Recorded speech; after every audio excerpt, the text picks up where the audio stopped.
नमस्कार. क्रांती बोटेकच्या फॉर्मवरून मी चायनामधील China sweet या प्रजातीचा आंबा विदर्भातील उष्ण वातावरणात येणारा बहार आज दिनांक 15 एप्रिल 2026 ला फॉर्मवरून रेकॉर्ड करतो आहेत.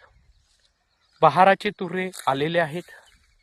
व्यावसायिक दृष्टिकोनातून आम्ही जागतिक दर्जाचे नवीन व्हरायटी शेतकऱ्यांपर्यंत पोहोचवतोय. त्यात हा चायना या देशातील चायना स्वीट अतिशय लोकप्रिय हा आंबा हैनान प्रांतात चायनामध्ये हा घेतला जातोय. व्यावसायिक दृष्टिकोनातून याचं वजन 250 ते 500 ग्राम पर्यंत येतोय. अतिशय फायबरलेस, सीडलेस, पातळ कोय असणारा आणि दुसरी महत्वाची गोष्ट अतिशय गोड. त्याच्यामुळे याची व्यावसायिक दृष्टिकोनातून लागवड ही विदर्भामध्ये होऊ शकते. विदर्भाच्या जवळील उष्ण वातावरणात होऊ शकते. मी माझ्या मदर प्लांट्सला आलेले फ्लॉवर्स दाखवतो आहेत आणि आज 15 एप्रिलला याला जर फ्लॉवरिंग येत असेल तर आंबा सुद्धा याला लागेल, त्याचं आम्ही चित्रीकरण करू.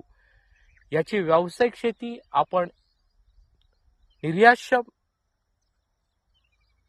पद्धतीने आपण करू शकतो आहेत आणि याची जागतिक बाजारपेठेत मागणी फार मोठ्या प्रमाणात असल्यामुळे शेतकऱ्यांना ही फायद्याची गोष्ट. आता राहिले जमीन आणि वातावरण.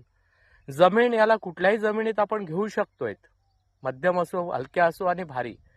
पण वातावरण विदर्भातील आणि विदर्भाच्या बाहेरील महाराष्ट्रातील वातावरण आणि महाराष्ट्राच्या बाहेरील वातावरण आंब्यासाठी पोषक आहेत आणि ही जागतिक दर्जाची एक्सपोर्ट क्वालिटी व्हरायटी असल्यामुळे आपण व्यावसायिक दृष्टिकोनातून याची लागवड जर केली तर आपल्याला मोठ्या प्रमाणात विदेशी चलन मिळू शकतंय. अधिक माहितीसाठी आणि आमचा फॉर्म बघायचा असेल तर क्रांती बोटेक चिमूर तंत्रज्ञान या नावाने आम्ही यूट्यूबवर आहोत, ते सबस्क्राईब करा. पण आमचा फॉर्म बघायचा असेल तर महाराष्ट्रात चंद्रपूर जिल्ह्यात चिमूर तालुक्यात सावरी बेडकर गावात माझा फॉर्म आहे. आपण अवश्य भेट द्या. संपर्क क्रमांक घ्या 73 50 28 71 11 आणि ज्याला व्यावसायिक शेती करायची असेल त्यांनी लागवड करायची असेल तर याचे कलम सुद्धा आम्ही उपलब्ध करून देतो आहेत. पहिल्यांदा व्हिजिट करा, बघा, अनुभवा आणि त्याच्यानंतर लागवड करायला तयार व्हा. धन्यवाद.